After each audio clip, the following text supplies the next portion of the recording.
ऐसा भी एक वृक्ष है जिसका फल खाकर मनुष्य कभी भी मर नहीं सकता। तो कितने ऐसे लोग हैं जो इस पेड़ को ढूंढना और इसके फल को खाना चाहेंगे, क्योंकि हर एक इंसान चाहता है कि वो जिंदा रहे और हमेशा तक जिंदा रहे। तो आपको उसके लिए इस पेड़ को ढूंढना पड़ेगा, तभी आपको मिलेगा, और यदि आप इसे नहीं ढूंढते हैं तो ये आपको नहीं मिलेगा। तो आप लोगों में से कितने लोग ऐसे हैं जो ये चाहेंगे कि एक ऐसा भी वृक्ष है जिसका फल खाकर मनुष्य कभी भी मर नहीं सकता है, और वो पेड़ मुझे मिल जाए या उसका फल मुझे मिल जाए।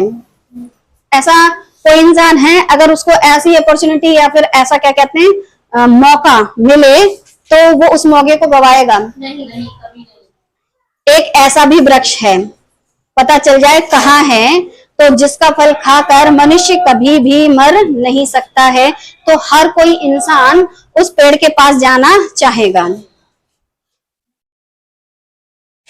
अब आपको दो पेड़ नजर आ रहे हैं और बीच में एक बाइबल दिख रही है और कुछ लोग दिख रहे हैं। लोग जा रहे हैं लेकिन पेड़ दो हैं। अब वो क्या करें, कौन सा वाला पेड़ सही है और कौन सा वाला पेड़ गलत है, ये पब्लिक को तब ही पता चलेगा जब वो बाइबल वचन को पढ़ेंगे, तभी वो ये समझ पाएंगे कि इन दो पेड़ों में से कौन सा पेड़ सही है। आपका एक सही फैसला ही आपको उस वृक्ष के पास ले जा सकता है। अब समस्या क्या है, आपको खुद ये फैसला करना है और आपके फैसले से ही आप उस पेड़ के पास जाओगे। दोनों पेड़ हैं, दोनों में रोशनी है। अब आप कौन सी वाली रोशनी में चलना चाहेंगे या कौन से वाले पेड़ के पास जाना चाहेंगे। और समस्या ये है कि जो पेड़ सही है उस तक पहुंचने का रास्ता बाइबल है, और गलत पेड़ तक पहुंचने का रास्ता भी बाइबल है। सबसे बड़ी समस्या क्या है कि आपको एक मैप दिया गया है, बाइबल नाम की पुस्तक दी गई है, लेकिन यही सही पेड़ तक पहुंचाएगी और यही गलत पेड़ तक पहुंचाएगी। तो ये तो बड़ी मुसीबत है। मैप एक है, पेड़ दो हैं, और इसी से आप सही जगह पहुंचोगे और इसी से आप गलत जगह पहुंचोगे। तो सभी बाइबल पढ़ते हैं, सभी खोज रहे हैं, तो फिर पहुंचेंगे कैसे, इस पेड़ तक पहुंचेंगे कैसे। हम आपको इस ही बुक के जरिए उस पेड़ तक पहुंचाने की कोशिश करेंगे। ऐसा नहीं कि आज ही आप पहुंच जाओगे, आपको तरीका बता देंगे कि यही बुक पढ़नी है, तरीका फर्क है बस उसी तरीके से। क्योंकि मैप को अगर आपने सीधा पकड़ा तो सीधे रास्ते, और गलती से मैप अगर उल्टा पकड़ लिया तो फिर आपका वो जो होता है ना, फोन वो क्या कहते हैं, गाड़ियां जो चलाते हैं, तो उनकी जो होती है हाल खराब कर देती है। हाँ, वो भी उनको रास्ता गलत बताती है, उसके चलते जाने कितने लोगों के एक्सीडेंट होता है। वही उन लोगों को सही रास्ते पे भी पहुंचा देती है, मंजिल भी वही पहुंचाती है और मंजिल से रास्ता भी वही भटकाती है। वैसे ही वचन के जरिए पहुंचोगे तो पेड़ तक, लेकिन सही या गलत पेड़ तक वो इसको पढ़ने से पता चलेगा। जैसे आप पढ़ोगे उसी अनुसार आप पहुंच पाओगे। बाइबल में आपको पेड़ों के विषय में पढ़ने को मिलता है, बाइबल में आपको पेड़ों के विषय में पढ़ने को मिलता है। अब कई तरीके के पेड़ों के विषय में पढ़ने को मिलता है, क्योंकि अदन की वाटिका में दो पेड़ों का जिक्र तो सब करते हैं, लेकिन हम यहाँ पर कितने पेड़ों का जिक्र करेंगे बाइबल के अनुसार। उत्पत्ति 2:9, और यहोवा परमेश्वर ने भूमि से सब भांति के वृक्ष जो देखने में मनोहर और जिनके फल खाने में अच्छे उगाए, और वाटिका के बीच में जीवन के वृक्ष को और भले या बुरे के ज्ञान के वृक्ष को भी लगाया, उगाया और लगाया।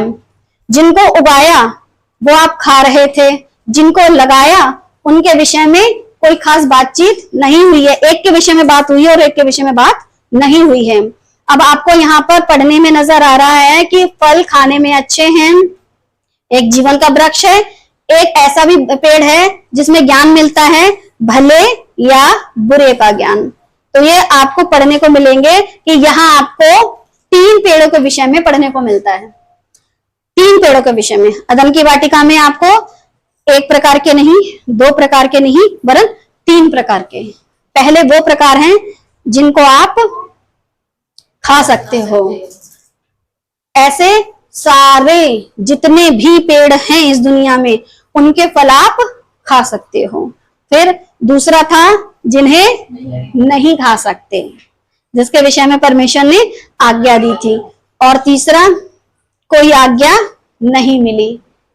3 प्रकार के पेड़ बाइबल में आपको पढ़ने को मिलेंगे। एक आप खा सकते हो, दूसरे नहीं खा सकते हो, तीसरे जिसके विषय में कोई आज्ञा नहीं मिली थी।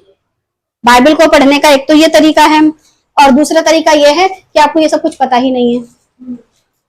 दूसरा तरीका बड़ा सिंपल है, पढ़ो ही मत। जब पढ़ोगे नहीं तो पता क्या चलेगा। अदन की वाटिका में कितने प्रकार के पेड़ थे? तो कुछ लोग होते बहुत सारे थे। अरे अमरूद था, आम था, अरे वो खाने वाले थे, खा सकते थे। फिर नहीं खाने वाले और जिसकी आज्ञा नहीं मिली। तो सबसे ज्यादा हाईलाइट ये होता है, अगर हव्वा ने इस पेड़ के फल को नहीं खाया होता तो हम अदन की वाटिका से बाहर नहीं आए होते। इस औरत की गलती है, इस औरत की गलती है। और आज के प्रचार में भी जो दुनिया जमाने में कर रहा है, एक ही की गलती है। आज्ञा जब मिली थी तो क्या औरत बनी थी? तो फिर गलती किसकी हुई? भाई जिसको आज्ञा मिली, गलती किसकी? उसकी। अब जो बना ही नहीं, उससे पीछे क्या क्या हुआ उसे क्या पता। जैसे अभी हमारा जो चल रहा है टॉपिक, मूसा जब पैदा हुआ उससे पहले क्या क्या हुआ, मूसा को क्या पता। वैसे ही हवा जब बनी ही नहीं थी, उससे पहले क्या क्या हुआ उसे क्या पता। तो जब आप पढ़ते हो तो पढ़ते समय इन बातों का भी ध्यान रखिए। अच्छा, जो ऐसे पढ़ेंगे वो जीवन के पेड़ तक पहुंचेंगे, और जो वैसे पढ़ेंगे पता नहीं कितने फल हैं, कितने पेड़ हैं, क्या है क्या नहीं है, मतलब उनको खुद ही को नहीं पता। और ये मैं आम जनता की बातें कर नहीं रही हूँ, पास्टर की बातें कर रही हूँ, जो कि इस बाइबल को लेकर के सिखाते हैं और फिर भी उनको पता नहीं होता है। दोनों पेड़ों के विषय में बात करेंगे हम। एक पेड़ के विषय में बात नहीं करेंगे, दोनों के। अच्छा बोलोगे तीसरे के विषय में बात क्यों नहीं करोगे? वो तो आप लोग खा ही रहे हो। डॉक्टर बता देता है फल खाइए, फिर उपवास रखिए, फल खाइए, बॉडी को तंदुरुस्त बनाइए, फल खाइए, जूस पीजिए। तो उसके बारे में जिक्र करूं क्या? नहीं, बस इन्हीं दोनों के बारे में जिक्र करेंगे कि ये 2 पेड़ आपको क्या दे सकते हैं। दोनों पेड़ों के विषय में बात करेंगे। पहले इस पेड़ की बात करते हैं, पहले इस वाले पेड़ की बात करते हैं। इसको आंटी मना कर रही है, इसको नहीं खा सकते हैं, और ये लगातार ऐसे ही मना करती रहेगी कि इसको नहीं खा सकते हैं, नहीं खा सकते हैं, नहीं खा सकते हैं। और फिर भी 99% दुनिया के लोग इसी को खा रहे हैं। इतना मना करने पर भी लोग इस ही पेड़ के फल को खाना पसंद करते हैं, और आज भी लोग उसको खा रहे हैं। भले या बुरे के ज्ञान का वृक्ष, भला ज्ञान बुरा ज्ञान। आपको दिखाई दे रहा होगा एक इंसान, एक एंजल, एक डेविल। कभी एंजल की सुनता है तो कभी डेविल की सुनता है, और कहता है मैं क्या करूं, मेरे मन में अजीब अजीब ख्याल आते हैं, कभी अच्छे तो कभी बुरे। तो आपके पास कभी एंजल तो कभी डेविल, लेकिन ये है दोनों उसी ही पेड़ के। अब आप ये सोचो एंजल तो परमेश्वर का, नहीं नहीं नहीं, फिर भला कहां से आएगा? क्योंकि भला ज्ञान है ना, तो भला एंजल, बुरा डेविल, तो दोनों का ज्ञान इस ही पेड़ से। जो आपके मन में 2 तरीके के विचार चलते हैं, और ये ज्ञान कौन देता है? वो पेड़ जिसके विषय में लिखा था कि इसके अंदर क्या मिलेगा आपको, भला या बुरा ज्ञान का वृक्ष। यह ज्ञान अपनी भलाई और दूसरे की बुराई का ज्ञान देता है।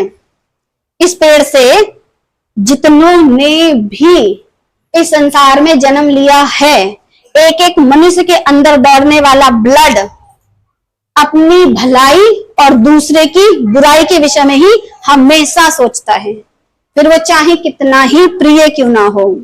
जब यीशु को पकड़वाया गया तो पतरस जी को पता चला तो गए, और जैसे ही पता चला कि पतरस जी फंसने वाले हैं, तुरंत मैं नहीं जानता, तुरंत वो ज्ञान जो अंदर था ना ब्लड में, उसने काम किया। यह ज्ञान अपनी भलाई और दूसरे की बुराई का ज्ञान देता है। उत्पत्ति 3:12 आदम ने कहा, अब ये आदम के अंदर ये बुराई आ गई।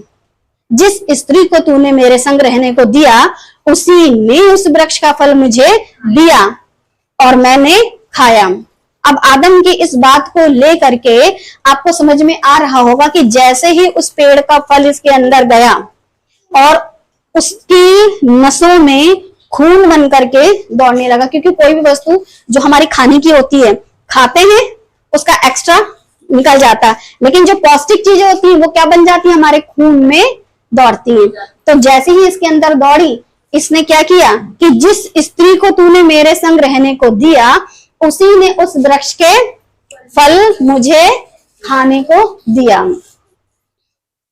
तूने यानी कि परमेश्वर ने स्त्री को बनाया, तो परमेश्वर तेरी गलती है, क्या कर दिया, अपनी भलाई कर ली और डायरेक्ट किस पर उंगली उठा दी, परमेश्वर तेरी गलती है। क्यों? क्योंकि तूने जो बनाई थी ये औरत। हर इंसान यही कहता है ना कि तेरी गलती है, क्योंकि तेरी मम्मी ने ऐसी है, कि तेरे पापा ऐसे हैं, कि तेरा खानदान ऐसा है, तेरी गलती है। और इसने भी क्या कह दिया, क्योंकि ये हमारा कौन है, पूर्वज। अब पूर्वज ने जब किया है तो फिर जो बाप वैसी औलाद, लोग कहते हैं ना। तो परमेश्वर से कहता है तूने स्त्री को बनाया तो तेरी गलती है, इनडायरेक्टली तेरी गलती है। और दूसरा, उसी ने, किसने दिया, हव्वा ने, ठीक है। कहने से मैंने खाया तो किसकी गलती है, हव्वा की गलती है। भाई उसने मुझे दिया तो मैंने खा लिया, मेरी गलती नहीं है। तुमने उसे बनाया और उसने मुझे दिया तो मेरी गलती नहीं है। कुल मिला के गलती किसकी, तुम्हारी, कि तुमने बनाया, और उसकी जिसने मुझे दिया। इस पेड़ के अंदर दो प्रकार के क्वालिटी थी। हाँ, तो उस क्वालिटी में दोनों चीजें आ गई, अपने बारे में भला और दूसरे के बारे में बुरा। अपने बारे में भला और इसके बारे में बुरा, कि इस औरत ने मुझे खिला दिया, इस औरत ने मेरी जिंदगी बर्बाद कर दी है, ये औरत ना होती तो मेरी जिंदगी तबाह ना होती। और सेम कंडीशन पुरुष के लिए भी है, ये नहीं होता तो ऐसा होता, ये नहीं होता तो पता नहीं क्या क्या होता। कभी होता है कि तुम नहीं होते तो क्या होता, और फिर बाद में होता कि तुम हो तो ऐसा होता। मतलब हर कंडीशन में एक दूसरे के ऊपर ब्लेम चलता रहता है और एक दूसरे पर लांछन लगाते रहते हैं। अच्छा, ये सारा सब कुछ इंसान के अंदर आज भी वर्तमान है। पूरा संसार दूसरे पर दोष लगाता है, पूरी दुनिया में यही चल रहा है। कहीं पर भी कोई भी मनुष्य कितना ही गलत क्यों ना हो, वो अपनी गलती कभी नहीं मानता। उस मनुष्य के अंदर है ना, उस मनुष्य के अंदर ये नेचर कहां से आया, ये आपको कौन बता सकता है? बाइबल एकमात्र ऐसा धर्मशास्त्र है जो मनुष्य के इस व्यवहार की सही जानकारी देती है। सिर्फ एक बाइबल ऐसी पुस्तक है जो स्त्री हो या पुरुष हो, इनका जो व्यवहार है और पूरी दुनिया में जो व्यवहार चल रहा है, पूरे समाज में जो कुछ चल रहा है, उसकी जानकारी आपको किससे मिलती है? इसी पुस्तक से, जिसके सहारे आप जाओगे बुरे पेड़ के पास, इसी के सहारे जाओगे आप भले पेड़ के पास, और इसी से आपको ये जानकारी मिलती है। वरना आपको कोई ऐसी जानकारी नहीं दे पाएगा कि मनुष्य इतना स्वार्थी क्यों है, लोभी क्यों है, मनुष्य हमेशा अपना भला ही क्यों चाहता है। और वो भी कौन बोलता है? जो खुद ऐसा होता है। ये डिस्चार्ज हो गया, क्या हो गया, डिस्कनेक्ट हो गया। तो बाइबल एकमात्र ऐसी पुस्तक है जो मनुष्य के इस व्यवहार के विषय में बताती है। इस व्यवहार के अलावा भी बहुत कुछ गलत है, और हर बात परमेश्वर का जो वचन है, जो बाइबल में पढ़ने को मिलता है, वो बताता है, हर एंगल बताता है, बुरा हो या भला हो। जिस पेड़ का फल आदम ने खाया था उसके ये फल हैं। जिस पेड़ का फल आदम ने खाया था उसके फल ये हैं। उसके फल शरीर के काम तो प्रकट हैं, उसके फल ये हैं, उसके फल ये हैं, उसके फल ये हैं। कौन से वाले फल उसके हैं? व्यभिचार, गंदे काम, लुचपन, मूर्ति पूजा, टोना, बैर, झगड़ा, ईर्ष्या, क्रोध, विरोध, फूट, विधर्म, डहा, मतवालापन, लीला क्रीड़ा। इसलिए ये पेड़ पूरा भरा हुआ है ऐसे ही फलों से। और कोई मनुष्य ये नहीं कह सकता कि मेरे अंदर इनमें से कोई एक गुण नहीं है। हर एक मनुष्य के अंदर ये गुण पाए जाते हैं। लेकिन जैसे ही आप मसीह में आते तो ये हटने चाहिए। बस फर्क इतना है कि अगर ये गुण पाए जाते हैं तो ये इसलिए क्योंकि जेनेटिक है, मतलब हमारे ब्लड में, हमारे खानदान में, लेकिन ये हटने चाहिए। अब बात करते हैं दूसरे पेड़ की। जब दूसरे पेड़ की बात चल रही है तो अगर इस पेड़ तक हो आप लोग और इसी पेड़ तक सहमत रहना चाहते हो और इसी पेड़ तक रहते हुए पूरी जिंदगी गुजारना चाहते हो तो करते रहो व्यभिचार, गंदे काम, लुचपन, मूर्ति पूजा, टोना, बैर, झगड़ा, ईर्ष्या, क्रोध, विरोध, फूट, विधर्म, दाह, मतवालापन, लीला क्रीड़ा। अच्छा, कुछ लोग कहते हैं लीला क्रीड़ा का मतलब होता है टीवी देखना। मैंने बहुत सर्च किया, मुझे दो अलग तरीके के तथ्य मिले, लेकिन लीला क्रीड़ा का मतलब होता है मनोरंजन। मनोरंजन का मतलब टीवी मनोरंजन से नहीं होता है। आजकल हमारे देश और दुनिया में सबसे ज्यादा अगर जवान सबसे ज्यादा किसी चीज में व्यस्त हैं तो उसको कहते हैं खेलकूद में। जब आप देखो तो मैच, क्रिकेट एक ऐसी चीज है जो हर इंसान, जितने पुरुष हैं ज्यादातर पसंद करते हैं। तो आप 3 घंटे 5 घंटे का चलता है और मनुष्य अपना पूरा टाइम वहां देता है। पैसे दे करके भी लोग दे रहे हैं और इतने ज्यादा दीवाने हैं इस चीज के। तो खेल ऐसी चीज है जिसमें मनुष्य क्या कर रहा है, अपना टाइम बर्बाद कर रहा है। और जब आपका टाइम सारा यहाँ चला जाएगा तो दूसरे पेड़ के पास जाने के लिए आप कभी सोच पाओगे? जब सारा टाइम तो यहाँ डाल दोगे आप अपना। ये सारी चीजें तो आप चलो, क्योंकि जो लोग गेम वगैरह खेलते हैं वो इन सब चीजों पर कंट्रोल काफी हद तक कर लेते हैं क्योंकि उनके पास इतना टाइम नहीं होता, लेकिन वो भी तो इसी कैटेगरी में आ रहा है। फिर आप क्या करेंगे? आप सारे ही गलत कामों को अगर छोड़ रहे हो तो इस पेड़ से, जिसे हम कहते हैं दूसरे पेड़ की बात करते हैं, यहां तक पहुंचोगे। यदि उनमें से कोई भी गुण आपके अंदर आज भी पाया जाता है तो अभी तक आप इस पेड़ की तरफ के लिए आपने क्या नहीं किया है, अग्रसर नहीं हुए, यानी कि बढ़े नहीं हुए या कदम नहीं रखे हैं आपने। अब बात करेंगे दूसरे पेड़ की, जीवन का वृक्ष। और जीवन के वृक्ष के विषय में बाइबल में क्या लिखा है? उत्पत्ति 3:22, फिर यहोवा परमेश्वर ने कहा, मनुष्य भले बुरे का ज्ञान पाकर हम में से एक के समान हो गया है, इसलिए अब ऐसा ना हो कि वह हाथ बढ़ाकर जीवन के वृक्ष का फल भी तोड़कर खा ले और सदा जीवित रहे।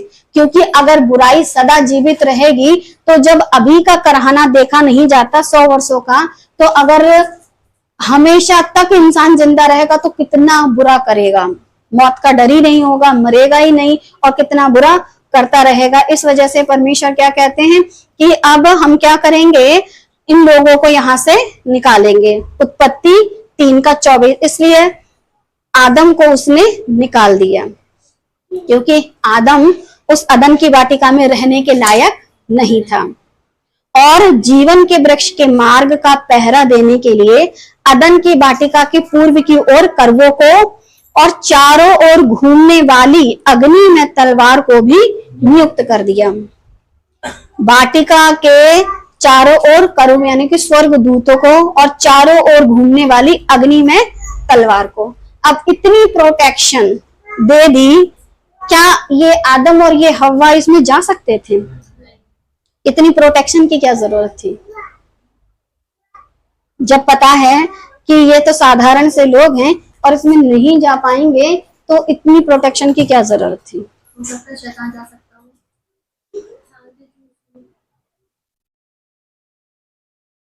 अगर उत्पत्ति 11 अध्याय सही से पढ़ा होता तो वो लोग बोल रहे हैं कि हम ऐसा टावर बनाएंगे कि जो क्या क्या गगन चुंबीय होगा, यानी आकाश से बातें करेगा। और हम कहाँ चढ़ेंगे? जाके परमेश्वर के पर्वत पर। तो कोशिश तो कर रहे थे, तो परमेश्वर जानता है ये कोशिश कर सकते हैं, इसलिए मैं इसको क्या करूं, प्रोटेक्ट कर लूं और इसके चारों ओर ऐसा तगड़ा बाड़ा लगा दूं। नहीं तो उत्पत्ति 11 का जो टावर बना था वो बनते बनते अगर उसको कोई, यानी कि परमेश्वर उसको खत्म नहीं करता, तोड़ता नहीं, डिस्ट्रॉय नहीं करता, तो ये लोग पूरी तरीके की कोशिश तो कर रहे थे। तो इसी वजह से परमेश्वर ने यहाँ पर क्या कर दिया, इसको प्रोटेक्ट कर दिया। अच्छा, वर्तमान समय में वो वर्तमान समय में वो जीवन का वृक्ष कहाँ है। एक भाई ने मुझे कॉल किया था और करीबन 3 साल पहले, और बोलते हैं कि सिस्टर आप तो मसीह नंदन से जुड़े हो, आपको तो सारे सवालों के जवाब पता होंगे, तो ऐसा करिए आप मुझे ये बताइए जीवन का पेड़ अभी कहाँ है। तो मैंने कहा हाँ पता तो है लेकिन बताऊंगी नहीं, क्योंकि वो खुद एक पास्टर था। जब आप पास्टर हो और लोगों की बड़ी कलीसिया चला रहे हो और बहुत सारे लोगों के अगवा हो, आप मुझसे क्यों पूछ रहे हो? आपको तो खुद अपनी स्टडी करनी चाहिए, आप मुझसे क्यों पूछ रहे हो? या तो ऐसा होता कि भाई मुझे नहीं पता, सिस्टर जी मुझे नहीं पता, क्या आप मेरी मदद करेंगी? ठीक है। एक होता है कि आप बड़ी जानकार हो, बताओ क्यों बताएं, फ्री बैठे हैं क्या? हम उसी को बताएंगे जो जानकारी लेंगे, हम उन्हें क्यों बताएं जो हमको को मतलब क्या कर रहे हैं, उंगली उठा रहे हैं, पॉइंट कर रहे हैं कि आप बताओ, आपको ज्यादा पता होगा, आप ज्यादा ज्ञान रखती हो। हमें ज्ञान है और हम ज्ञान रखते हैं, और उस ज्ञान के अनुसार हम इन बातों को बताते हैं कि वर्तमान समय में वो जीवन का वृक्ष कहाँ है। बहुत सारे लोग ये नहीं जानते हैं। आज वर्तमान समय में भी बहुत से लोग हैं जो इस बात को नहीं जानते हैं। बहुत अधिक सोच विचार करने की आपको जरूरत नहीं है, ज्यादा माथापच्ची करने की जरूरत नहीं है। बहुत अधिक टेंशन लेकर के, बाइबल को पढ़ करके, आत्मिक हो करके, आत्मिक काम में उपवास रख करके 40 दिन, 30 दिन, 20 दिन, 10 दिन, 3 दिन, 1 दिन ऐसा करने की, कोठरी में जाने की, द्वार बंद करने की, घुटनों पे आने की, या कई और प्रकार की एक्टिविटीज करने की, या बहुत कुछ सोचने विचारने की जरूरत नहीं है। आपको क्या करना है? बाइबल को सही से पढ़ने की जरूरत है, वो भी कैसे? कॉन्टेक्स्ट में। बस बाइबल को सही से पढ़ने की जरूरत है। प्रकाशित वाक्य 2:7, प्रकाशित वाक्य 2:7 अगर पढ़ लिए होते ना तो पता चल गया होता कि जीवन का पेड़ कहाँ है।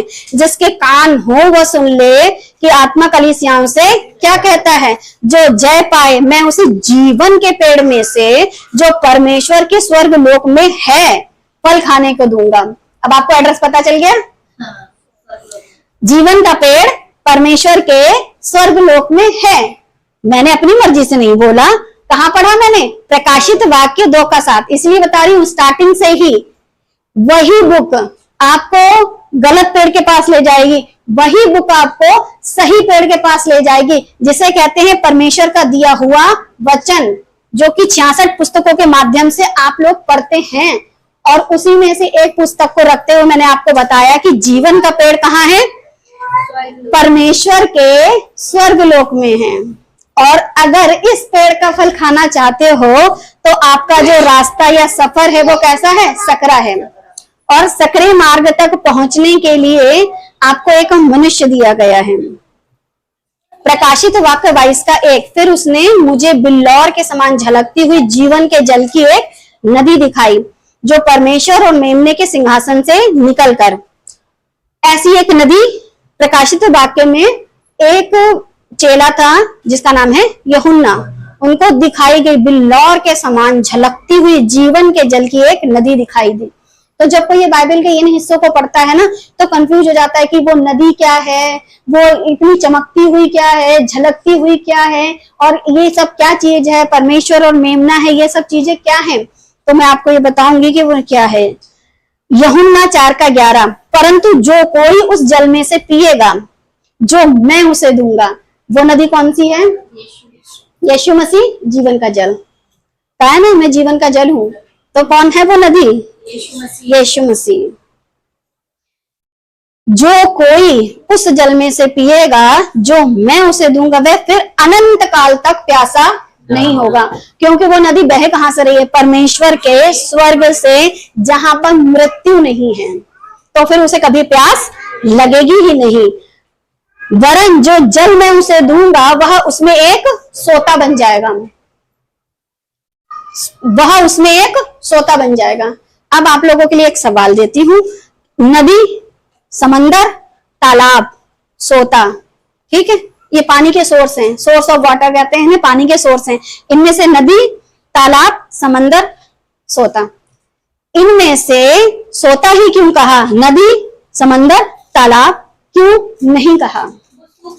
लेकिन पूरे टाइम निकलता रहता है क्योंकि वो बहुत गहराई में होता है। नया पानी निकलते रहता है ताकि जो नदी होते हैं, तालाब होते हैं, समंदर होते हैं, उनको क्या होता है, एक जगह इकट्ठा करके पानी दिया गया। और सोता एक ऐसी चीज होती है जिसकी कोई था ही नहीं होती कि वो नीचे से ऊपर को आता है, और कोई है नीचे जो उसको पावर दे रहा है कि भाई तुम ऊपर से बहो।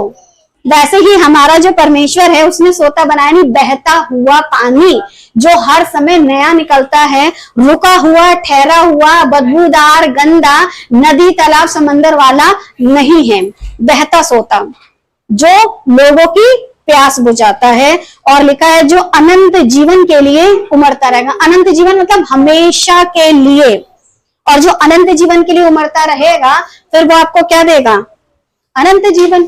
अभी जो चीज उसके पास है वो वही तो देगा। यूहन्ना 7:38, यूहन्ना 7:38, जो मुझ पर विश्वास करेगा, मुझ कौन है, मसीहा, जैसा पवित्र शास्त्र में आया है, उसके हृदय में से जीवन के जल की नदियां बह निकलेंगी। एक, मैं पानी हूं, दूसरा तुम भी पानी हो, लिखा है ना, जीवन के जल की नदियां बह निकलेंगी। तो जो ये नदियां बह निकलेंगी वो मनुष्य कौन होगा, वो ये पूरा संसार में जो उसके वचनों के अनुसार प्रचार करना शुरू कर देते हैं। जो यीशु पर विश्वास करेगा वो खुद सोर्स ऑफ वाटर यानी पानी का क्या बन जाएगा, स्रोत बन जाएगा, जरिया बन जाएगा। आप दूसरों की प्यास बुझाने वाले बनोगे। और अभी जो हमारी जो क्लासेस चल रही हैं उससे बहुत सारे लोगों की क्या हो रही है, प्यास बुझ रही है।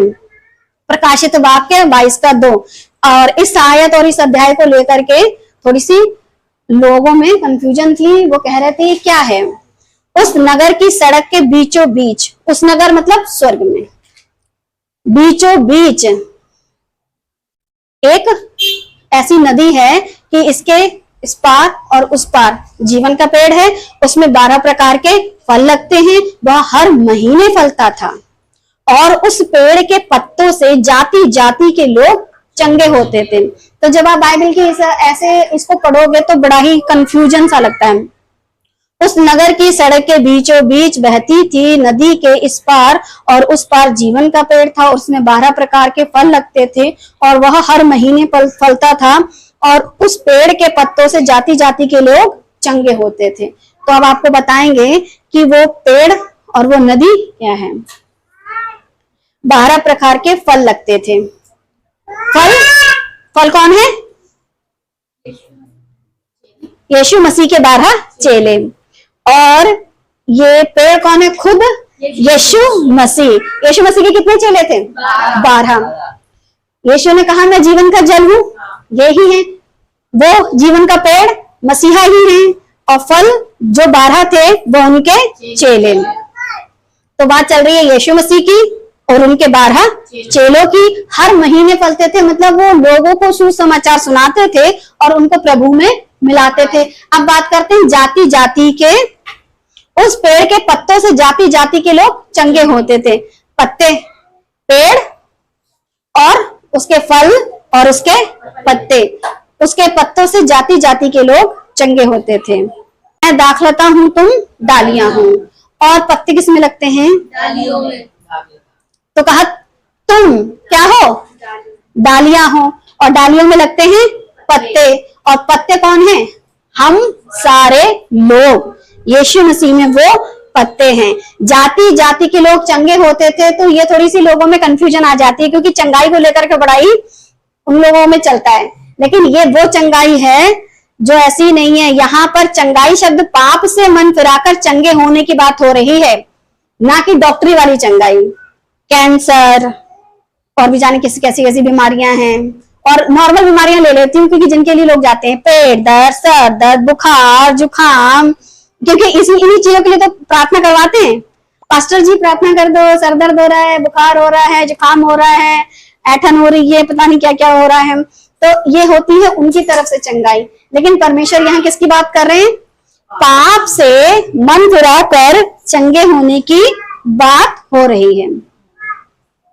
लूका 3:3, वह यर्दन के आसपास के सारे प्रदेश में जाकर पापों की क्षमा के लिए मन फिराव के बपतिस्मे का प्रचार करने लगा। जीवन का पेड़ लोगों के पास था और उन्होंने जीवन के पेड़ को नहीं पहचाना। तभी तो यीशु कहते जब मुझ हरे के साथ ये किया है। अब कोई यीशु मसीह पेड़ थे, हाँ थे, तभी तो कह रहे हैं कि मुझ हरे के साथ किया है तो तुम सूखो ठूंठ के साथ क्या होगा। आपने ये भी पढ़ा होगा कि ईशे के ठूंठ से एक जड़ फूट निकलेगी। तो ये वो पेड़ था जो हम लोगों के बीच में, मनुष्यों के बीच में आया और मनुष्य ने उसे नहीं पहचाना। और उसका वचन आज आपके हमारे हाथों में है। और अगर नहीं पहचान रहे हो तो आपके पास परमेश्वर ने देह आई, ठीक है, व्यवस्था आई, अब क्या है, वचन आया है। हर समय परमेश्वर मनुष्यों के बीच में काम करते हैं और आप नहीं पहचान रहे हो तो गलती परमेश्वर की नहीं है। पूरी कोशिश कर रहे हैं जीवन के पेड़ तक आपको ले जाने की। पापों की क्षमा के लिए मन फिराव का बपतिस्मे का प्रचार करने लगा। आज कहाँ मन फिराव के बपतिस्मे का प्रचार हो रहा है? बपतिस्मे का प्रचार होता है, बपतिस्मा ले लोगे तो भूत नहीं आएंगे, बपतिस्मा अगर ले लोगे तो तुम पे दुष्ट आत्माएं आने से डरेंगी, बपतिस्मा ले लोगे तो बीमारियां नहीं आएंगी। अरे बपतिस्मा ले लोगे तो मन फिराव का था ना ये, तो तुमने वचन को क्या कर दिया, बदल दिया। यही बाइबल से बोला ना, आप कहाँ जाओगे, ऐसे पेड़ के पास जहां मौत मिलती है, इसी वचन से आप जीवन के पेड़ के पास जा सकते हो। बस फर्क इतना है कि मन फिराव का प्रचार परमेश्वर कर रहे थे और आज लोग शरीर के भी बदलाव का प्रचार नहीं करते। कम से कम शरीर ही बदल लो, ऐसा भी प्रचार नहीं करते हैं। मरकुस 1:14, यूहन्ना के पकड़वाए जाने के बाद यीशु ने गलील में आकर परमेश्वर के राज्य का सुसमाचार प्रचार किया। स्वयं परमेश्वर के सुसमाचार का प्रचार यीशु ने किया और कहा समय पूरा हुआ और परमेश्वर का राज्य निकट आ गया है, मन फिराओ और सुसमाचार पर विश्वास करो। आज आपके और मेरे लिए भी यही है कि मन फिराओ और सुसमाचार पर विश्वास करो, क्योंकि एक यही ऐसी पुस्तक है जो आपको हर जानकारी देती है। अगर इसकी जानकारी के अनुसार जीवन जिया तो उस नदी और उस पेड़ के पास पहुंचोगे, और अगर नहीं जिया तो दूसरा वाला पेड़ तैयार है। आपकी मर्जी क्या लेना चाहते हैं। आज भी मसीह संसार में भले या बुरे के ज्ञान का वृक्ष और जीवन का वृक्ष, इन दोनों की शिक्षा चल रही है। आज भी वर्तमान समय में भी इन दोनों की शिक्षा चल रही है, मगर हाईलाइट कौन सा वाला है? ये वाला ज्यादा हाईलाइटेड है, वो वाला कम। इसके विषय का ज्ञान ज्यादा दिया जा रहा है, उसके विषय का ज्ञान कम दिया जा रहा है। और मसीह समाज में ये बहुत तेजी में चल रहा है। शॉर्टकट है ना, वो इसलिए क्योंकि पहले यही पड़ गया। लॉन्ग कट है, दूर कौन जाएगा, जब फल यहीं अच्छे लगे हैं, वहां दिखते नहीं है, यहाँ दिख रहे हैं, ये सुंदर भी लग रहा है, बढ़िया लग रहा है, सब कुछ अच्छा लग रहा है, तो ये शिक्षा लोगों में चल रही है। सब कुछ ऐसे मिल रहा है जैसे लड्डू, गलतियों एक का साथ, परंतु वह दूसरा सुसमाचार है ही नहीं। जो लोग दूसरा सुसमाचार दे रहे हैं ना, है ही नहीं। पर बात यह है कि कितने ऐसे हैं जो तुम्हें घबरा देते हैं और मसीह के सुसमाचार को बिगाड़ना चाहते हैं। अदन की वाटिका में दिया गया हव्वा को एक समाचार, उस समाचार को किसने बिगाड़ा? शैतान ने। अच्छा, आज परमेश्वर की ओर से दिया गया सुसमाचार कौन बिगाड़ रहा है? शैतान। अरे पास्टर है, कैसा कह दिया सिस्टर आपने, आप दोष लगा रही हैं पास्टर पर। तो प्रचार करता कौन है चर्चों में और बिगाड़ कौन रहा है? तो फिर गलती हम थोड़ी ना कर रहे हैं, बाइबल बता रही है दूसरा सुसमाचार है ही नहीं, और जो है नहीं वो आप प्रचार कर रहे हो, तो फिर बिगाड़ कौन रहा है? अदन की वाटिका में किसने बिगाड़ा था? तो आज चर्चों में कौन बिगाड़ रहा है? अरे पास्टर प्रचार कर रहा है। कैसी बातें करती हैं आप सिस्टर, आप कैसी बातें कर रही हैं? उसके अंदर भी तो शैतान ही घुसा है। उस सांप के अंदर कौन घुस के बैठा था? अच्छा, वो सांप मेंबर कहाँ का था? अदन की वाटिका का। अदन की वाटिका में जितने जानवर थे वो भी तो उसी अदन की वाटिका का मेंबर था। देखो, बात करते हो डर तो लगेगा नहीं, क्योंकि अदन की वाटिका में आप भी हो, अदन की वाटिका में मैं भी हूँ, चर्च में आप भी हो, चर्च में मैं भी हूँ। आप बता रहे हो, मैं सुन रही हूँ, तो आप जो बता रहे हो मैं वही तो सुनूंगी। तो सुसमाचार अदन की वाटिका से बिगड़ा था। और ऐसा है जैसा पौलुस बताता है कि आपको बिगड़ना नहीं है। दूसरा सुसमाचार लोग सुनाएंगे। मरकुस 13:22, क्योंकि झूठे मसीह और झूठे भविष्यवक्ता उठ खड़े होंगे, चिन्ह और अद्भुत काम दिखाएंगे, यदि हो सके तो चुने हुए भी भरमा दिए जाएंगे। तो झूठे मसीही यानी एक तो होता है क्राइस्ट, एक होता है एंटी क्राइस्ट, एक होता है मसीह, दूसरा होता है मसीही विरोधी। दूसरा सुसमाचार आपने सुन लिया, दूसरा मसीहा, झूठे मसीही, और दिखाएंगे क्या? चमत्कार, चिन्ह, अद्भुत काम। और ऐसे काम कितने चल रहे हैं? बहुत चल रहा है, और चुने हुए भी भरमा दिए जाएं हो सके तो।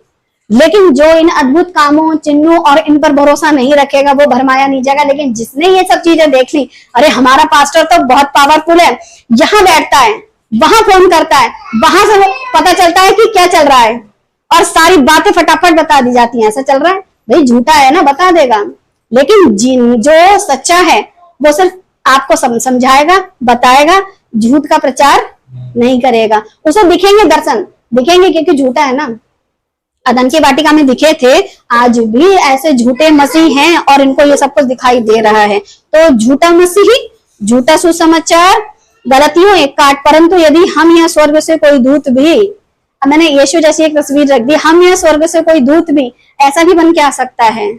उस सुसमाचार को छोड़ जो हमने तुम्हें सुनाया है, और कोई सुसमाचार तुम्हें सुनाए तो शापित है। वो मनुष्य जो परमेश्वर की कही बातों में मिलावट करे, मिला के सुनाए, वो कैसा है? अदन की वाटिका में 3 बंदों ने गड़बड़ की, और तीनों को किसकी ओर से श्राप मिला?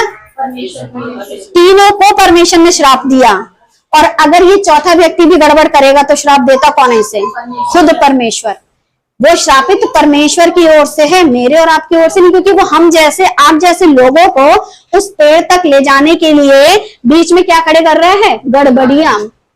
गड़बड़ियां खड़ी कर रहा है। इसीलिए कोई स्वर्गदूत हो, क्या कोई पास्टर हो, कोई सेवक हो, अगर वचन में मिलावट करके चमत्कार की ओर ज्यादा ले जाता है, अनंत जीवन की बातें नहीं बताता, तो उस पर ध्यान मत दीजिए। 1 कुरिन्थियों 3:11, क्योंकि उस नींव को छोड़ जो पड़ी है और वह यीशु मसीह है, कोई दूसरी नींव नहीं डाल सकता। आज इस टाइप के पोर्ट्रेट बहुत चलते हैं कि जैसे यीशु मसीह आज भी बैठे बच्चों को ऐसे ही बना रहे हैं, लोगों को ऐसे ही बना रहे हैं। परमेश्वर ने एक बार आदम को बनाया, उसके बाद उसके अंदर आत्मा फूंका, हव्वा के अंदर दोबारा ऐसा काम नहीं किया। सबको एक आत्मा पिलाया, बार बार आत्मा नहीं पिलाया। आदम के नथनों में जीवन का श्वास दिया, उसके बाद उसके अंदर से जो स्त्री निकाली ना, वो जीवित। तो परमेश्वर ऐसा कुछ नहीं करते हैं। और दूसरी नींव का मतलब है दूसरे प्रकार की शिक्षा। ऐसी कोई नींव लोग मान रहे और समाज में चल रही है, मगर ये क्या है? दूसरी। सुसमाचार दूसरा, स्वर्गदूत दूसरा, बातें दूसरी, नींव दूसरी। तो आपको ये दूसरे पेड़ की तरफ क्या कर रहे हैं? ले जा रहे हैं। ऐसों से सावधान। बाइबल वचन की सही शिक्षा ही आपको जीवन के पेड़ तक के सफर में आपकी मदद कर सकती है। बाइबल वचन की सही शिक्षा ही आपको जीवन के पेड़ तक के सफर में आपकी मदद कर सकती है। यही शिक्षा, जिसे कहते हैं सही शिक्षा, ही आपको परमेश्वर के पास ले जा सकती है। अदन की वाटिका से लेकर, अब गड़बड़ी कहां कहां से स्टार्ट हुई है वहां से चलेंगे। अदन की वाटिका यानी आदम की वाटिका से लेकर मूसा के तंबू बनाने तक, क्योंकि मूसा का तंबू जब बना था तो भी परमेश्वर ने आज्ञाएं दी। फिर राजा सुलेमान के मंदिर बनाने तक, यीशु मसीह की शिक्षा देने तक, कलीसिया की स्थापना होने तक, ये लगातार परमेश्वर ने बाइबल वचन से आपको ये चीजें बताई हैं, जिनमें आदम के समय गड़बड़ी हुई, राजा सुलेमान के मंदिर के समय में गड़बड़ी हुई, कि आज कलीसिया के समय में भी गड़बड़ी हो रही है, मूसा के तंबू के समय में भी गड़बड़ी थी, और यीशु मसीह की शिक्षा के समय भी। वरना यीशु को क्या जरूरत थी कोड़ा उठाने की? अगर सब कुछ ठीक चल रहा था तो फिर कोड़ा लेकर के लोगों को मार क्यों रहे थे? कि तुमने मेरी प्रार्थना का घर डाकुओं की खो बना दिया। अब जब डाकुओं की खो बनाया है तो यीशु ने कोड़ा उठाया। आज कलीसिया जो वर्तमान समय में चल रही है, आज काय की खो बनी बैठी है? आज भी डाकुओं की खो। अदन की वाटिका में भी वचन में गड़बड़ करी, मूसा के तंबू में भी लोगों ने वचन में गड़बड़ करी, राजा सुलेमान के समय में भी राजाओं ने, भविष्यवक्ताओं ने, बहुत सारे लोगों ने गड़बड़ की। और तब परमेश्वर का वचन हर बार गड़बड़ करते करते जब यीशु आए तब भयंकर गड़बड़ी थी, और अब कलीसिया में फिर गड़बड़ शुरू हो गई है। गड़बड़ का मतलब दूसरा यीशु, दूसरा सुसमाचार, दूसरा जीवन का पेड़ दिखा रहे हैं, जबकि जीवन का पेड़ सिर्फ एक है। दूसरे पेड़ का नाम क्या है? भले बुरे की ज्ञान का। भला ज्ञान, बुरा ज्ञान। इतनी आपकी भलाइयां करेंगे कि आपको लगेगा कि यही सही है, और बुरा ज्ञान जब आपकी पीठ मुड़ेगी, तुरंत बुराई। अरे सिस्टर मैं आपको याद कर रही थी और जैसी गई बहुत ही बेकार है, दिमाग खराब करने चली आती है। अच्छा, कितना ऐसा करते हैं लोग? बहुतों के पास ऐसी ट्रिक है। अरे मैं तो आपको याद करके दुबली हुई जा रही थी और जैसी गई, अरे बड़ा दिमाग खराब करती है, जब देखो तो आ जाती है दिमाग खराब करने। और ऐसा चल रहा है आज भी, इसे कहेंगे नेचर। लेकिन जब आप जीवन के पेड़ के पास पहुंच रहे हो और अनंत जीवन पाना चाहते हो और अपने जीवन में प्रभु को प्रभु मान करके बैठे हो, तो आपके अंदर ये गड़बड़ नहीं होनी चाहिए, क्योंकि आपको जीवित वचनों को पढ़ना, सीखना और उसके अनुसार जीवन व्यतीत करना, वरना नुकसान मेरा नहीं है। सही बात है। नुकसान किसका होगा? हमारा। जिस पेड़ के विषय में मैंने आपको अदन की वाटिका से अब तक बताया कि वो पेड़ कहाँ है, वो पेड़ आज हमारे बीच में परमेश्वर का वचन काम कर रहा है। आपकी मर्जी है, उस पेड़ के फल को खाना चाहते हो या फिर भला ज्ञान बुरा ज्ञान पा करके इसी संसार में रह करके उस पेड़ तक जाना चाहते हो। क्योंकि परमेश्वर ने उस पेड़ के लिए और उस पेड़ में जितने भी सट रहे हैं उनके लिए एक जगह तैयार की है, और वो है परमेश्वर का गुस्सा। और परमेश्वर के गुस्सा चाहते हो या परमेश्वर की आज्ञा चाहते हो, ये आप लोगों पे डिपेंड करता है। सो परमेश्वर हम सभी को बुद्धि दे इन वचनों के लिए।